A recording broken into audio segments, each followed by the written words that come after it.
Hello everyone, astro with M Singh में ma'am Singh आप सभी का बहुत बहुत स्वागत करती हूँ। आज मैं बात करूँगी स्कॉर्पियो राइजिंग साइन। अगर आपका वृश्चिक लगन है, स्कॉर्पियो असेंडेंट है, तो साल 2026 आपके लिए क्या गुड न्यूज़, क्या वार्निंग्स और क्या ब्लेसिंग्स लेकर आ रहा है।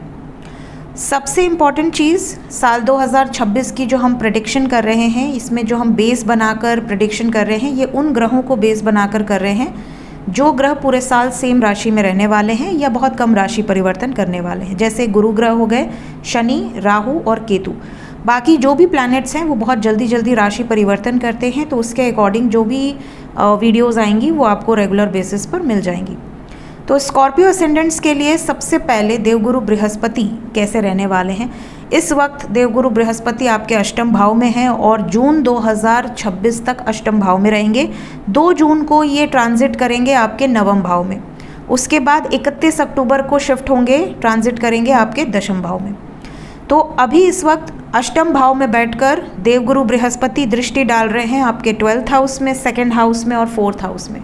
सबसे इम्पॉर्टेंट चीज़ आप देखोगे इस टाइम पीरियड में, अगर कोई लीगल सिचुएशन चल रही है, कोई पैटर्नल प्रॉपर्टी, मैटरनल प्रॉपर्टी, कोई केस वेस चल रहा है आपके ऊपर, उसमें देवगुरु बृहस्पति की दृष्टि ऑस्पिशियस प्लैनेट है तो शुभ रहेगी। साथ ही साथ अगर कोई कोर्ट कचहरी के अलावा जेल या हॉस्पिटलाइजेशन इस तरह का कोई सिचुएशन चल रहा था, उसमें भी आपको काफ़ी ज़्यादा रिलीफ मिलेगा।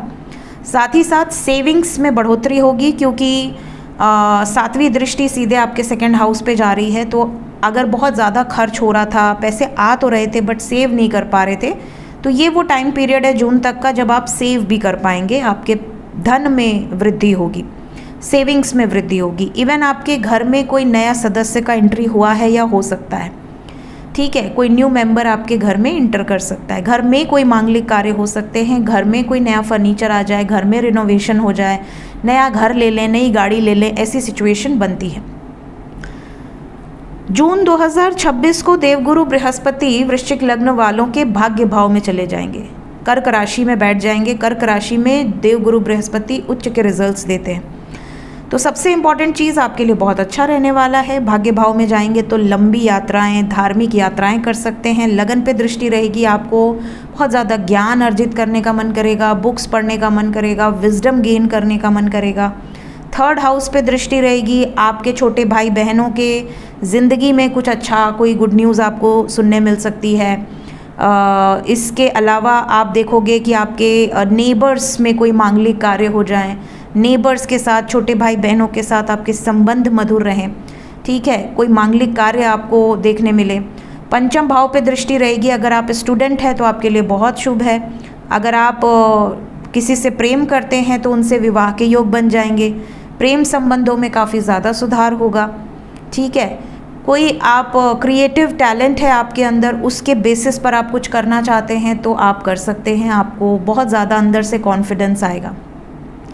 संतान सुख के लिए भी बहुत शुभ है। अगर आप मैरिड हैं और कंसीव करना चाहते हैं, बेबी प्लान करना चाहते हैं, तो ये टाइम पीरियड बहुत अच्छा रहेगा।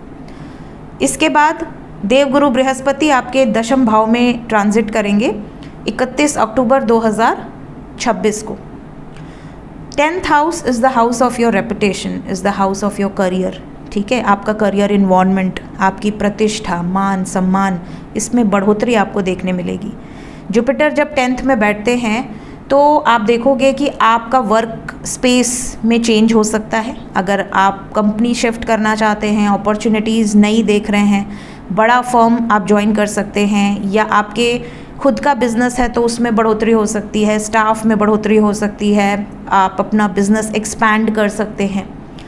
10th हाउस में बैठकर दृष्टि जाएगी आपके 2nd हाउस पे, फिर सेविंग्स के लिए बहुत अच्छा है, घर के लिए बहुत अच्छा है, शुभ है। आपके घर में कोई नया सदस्य इंटर करे, शादी विवाह हो, घर में कोई पूजा पाठ, हवन इत्यादि हो, ठीक है। घर के अंदर पीस ऑफ माइंड रहेगा, मांगलिक कार्य हो सकते हैं, पूजा से रिलेटेड एनर्जी, हवन अगर आप इस टाइम पीरियड में करवाते हैं बहुत शुभ रहेगा आपके लिए, ठीक है। घर में अगर आप कुछ नया खरीदना चाह रहे हैं, कोई बड़ा एक्सपेंस करना चाह रहे हैं, या घर बुक करना चाह रहे हैं, प्लॉट बुक करना चाह रहे हैं, तो भी ये टाइम पीरियड आपके लिए बहुत अच्छा रहेगा। 6ठे भाव पे भी दृष्टि रहेगी, तो कहीं ना कहीं हेल्थ वाइज आपको थोड़ा सा पेट से संबंधित, लीवर से संबंधित ध्यान देने की ज़रूरत है। डाइजेशन इश्यूज़ हो सकते हैं, और कर्ज़ आपको नहीं लेना है। अगर आप कर्ज़ लेते हैं तो कर्ज़ का टेंशन हो सकता है, बढ़ता ही जाएगा कर्ज़। तो आपको ऐसा कोशिश करना है कि आप कर्ज़ ना लें, डेब्ट्स ना लें, ठीक है। एनिमीज़ में भी बढ़ोतरी होगी, तो जब आपके लाइफ में ग्रोथ होती है तो एनिमीज़ भी बढ़ते हैं, that's not a big issue. बात करें शनि ग्रह की, तो शनि ग्रह पूरे साल आपके पंचम भाव में रहने वाले हैं।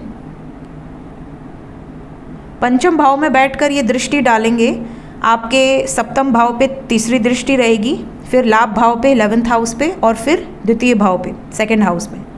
पंचम भाव में जब शनि बैठते हैं तो ये थोड़ा सा आप देखोगे कि आपकी लव लाइफ में पार्टनर के साथ थोड़ा सा स्ट्रगल आपको देखने मिलेगा, लेकिन रिजल्ट्स आपको मिलते हैं। पंचम भाव में जब शनि बैठते हैं तो बच्चे में भी देरी कर देते हैं, तो अगर आप कंसीव करना चाह रहे हैं और गुरु की दृष्टि रहेगी तो वो टाइम पीरियड आपके लिए शुभ रहेगा।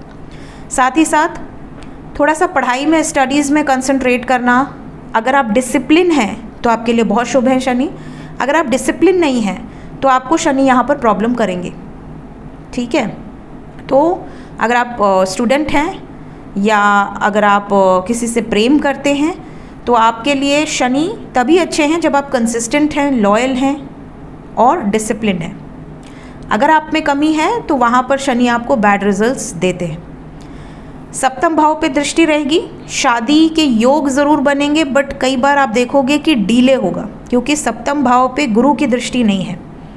ऐसे में शनि शादी में डीले करवा सकते हैं। अगर आप किसी से एक्सपेक्ट कर रहे हैं कि ये मुझे कमिटमेंट दे दे, मुझसे शादी कर ले, पॉसिबिलिटी है कि थोड़ा सा आपको डीले हो। अगर आप सिंगल भी हैं तो शादी विवाह में आपको हो सकता है कि थोड़ा डीले का सामना करना पड़े। जब तक सही पार्टनर आपकी ज़िंदगी में नहीं आएगा, रिश्ते, अपॉर्चुनिटीज़ आपके हाथ से निकलते हुए नज़र आएंगे। लाभ भाव पे दृष्टि है, लाभ में भी रिस्ट्रिक्ट करेंगे, थोड़ा सा लिमिट में। कोशिश करिए कि आप हनुमान चालीसा का पाठ पूरे साल कीजिए, सरसों के तेल का दीपक जलाकर हनुमान चालीसा का पाठ कीजिए। 2nd हाउस पे भी दृष्टि है, थोड़ा सा रिस्ट्रिक्शन आपके ऊपर ज़्यादा लग सकता है, या आप किसी एक बाउंड्री के कारण, किसी एक ट्रैप्ड सिचुएशन के कारण थोड़े से परेशान हो सकते हैं। तो इसके लिए उपाय मैंने आपको बता दिया है। बात करें राहु ग्रह की, तो राहु ग्रह पूरे साल 4th भाव में रहेंगे। 5 या 6 दिसंबर को ये ट्रांजिट करेंगे नेक्स्ट राशि में। तो पूरे साल में 2026 में राहु ग्रह आपके 4th भाव में होंगे। 4th भाव में जब राहु बैठते हैं तो ये आपको डिज़ायर देते हैं घर खरीदने के लिए, प्रॉपर्टी खरीदने के लिए, व्हीकल खरीदने के लिए, लेकिन माँ की हेल्थ पे थोड़ा सा आपको ध्यान देने की ज़रूरत है। आपकी मदर की हेल्थ में थोड़ा सा ups and downs, even father की हेल्थ में, क्योंकि 10th हाउस में केतु बैठेंगे, तो फादर मदर की हेल्थ का आपको स्पेशली ध्यान देना है। करियर में हो सकता है आपको थोड़ी सी एक डिटैचमेंट वाली वाइब्स फील हो कि यार मुझे काम नहीं करना, मुझे यहाँ नहीं जाना, मुझे घर से काम करना है, थोड़ा सा लेजीनेस केतु दे देते हैं। साथ ही साथ स्पिरिचुअल बुक्स पढ़ना, स्पिरिचुअल नॉलेज गेन करना, इसमें आपको केतु बहुत ज़्यादा हेल्प करेंगे। राहु 4th भाव में बैठेंगे, अष्टम पे दृष्टि डालेंगे। मैरिड लाइफ में थोड़ा सा शक हो, इल्यूजन हो, तू मैं हो, झगड़े हों, ये चीज़ें हो सकती हैं। प्रॉपर्टी रिलेटेड मैटर में प्रॉब्लम हो सकता है। हेल्थ वाइज स्पाइसी फूड ज़्यादा खाते हैं या जंक फूड ज़्यादा खाते हैं तो कोई इशू हो सकता है, स्पेशली राहु की 5वीं दृष्टि। तो मैरिड लाइफ के साथ साथ हेल्थ में भी प्रॉब्लम होती है, स्पेशली पाइल्स से रिलेटेड प्रॉब्लम्स, ठीक है, इन्फेक्शंस, लेग से रिलेटेड प्रॉब्लम्स, ये ज़्यादातर देखी जाती है, स्पाइन से रिलेटेड प्रॉब्लम्स। 10th हाउस पे दृष्टि रहेगी तो आपको ऐसा लगेगा कि यार कम मेहनत में ज़्यादा पैसा कमाया जाए, ऐसी टेक्निक लगानी होगी। राहु जब दशम पे दृष्टि डालते हैं तो ये मेहनत नहीं करना चाहते, ये स्मार्ट वर्क करना चाहते हैं, हार्ड वर्क नहीं करना चाहते। ऑनलाइन बिजनेस है, टेक्नोलॉजी बेस्ड काम है, इंटरनेट का यूज़ करके कोई काम करते हैं, तो बहुत ज़्यादा चांसेस हैं कि राहु की दृष्टि आपके लिए बहुत शुभ रहेगी। 12th हाउस पे भी दृष्टि है, लंबी यात्राएं, विदेश की यात्राएं, आइसोलेटेड प्लेसेस पे जाना, थोड़ा मेडिटेशन करना, थोड़ा कभी कभी हॉस्पिटल्स भी जाना पड़ सकता है, दवा लेने से ही, कोई किसी को मिलने से ही, बट एक बार जाके चक्कर ज़रूर मार लीजिए। इससे क्या होता है, ग्रह टल जाते हैं। अगर कोई नेगेटिव ग्रह है तो आपने पहले ही हॉस्पिटल में कदम रख दिया तो वो चीज़ों से आप बच जाते हैं। इसके अलावा दुर्गा सप्तशती का अध्याय पढ़ते हैं तो आपके लिए बहुत शुभ है। राहु केतु के बहुत ही अच्छे परिणाम आपको देखने मिलेंगे। बात करें केतु ग्रह की, तो दशम भाव में बैठे हैं, मैंने आपसे ऑलरेडी कहा, थोड़ा सा डिटैच कर देते हैं, थोड़ा आपका मन कम लगेगा कार्य में। सेकंड हाउस पे दृष्टि रहेगी, घर से दूरी बन सकती है, पॉसिबिलिटी है कि घर से कोई सदस्य दूर चला जाए, घर से कोई सदस्य हॉस्टल चला जाए, कहीं दूर जॉब करने चला जाए, ऐसी सिचुएशन भी बनती है। फोर्थ हाउस पे दृष्टि रहेगी, बहुत ज़्यादा चांसेस है कि माता पिता से दूरी बन जाए, आपको जॉब के सिलसिले में या बिज़नेस के सिलसिले में कहीं दूर जाना पड़े। सिक्स्थ हाउस पे दृष्टि रहेगी, दुश्मनों में भी कमी आएगी, दुश्मन आपका कुछ बिगाड़ नहीं पाएंगे। साथ ही साथ आप ये भी देखोगे कि आप थोड़ा सा अगर सोशल वर्क कर देते हो, थोड़ा लोगों की सहायता करते हो, थोड़े स्पिरिचुअल प्लेसेस पे जाते हो, दर्शन पूजा करते हो, गणेश जी के दर्शन कर लो स्पेशली, तो केतु के कोई भी नेगेटिव रिजल्ट्स आपको नहीं मिलते। आप गणेश जी को दुर्वा अर्पित करें तो आपके लिए बहुत शुभ है। तो ये थी गाइस साल 2026 वृश्चिक लगन वालों के लिए कैसा रहने वाला है। वीडियो आपको कैसी लगी, हेल्पफुल रही नहीं रही, कमेंट सेक्शन में ज़रूर बताइएगा। मिलते हैं नेक्स्ट वीडियो में। Till then take care.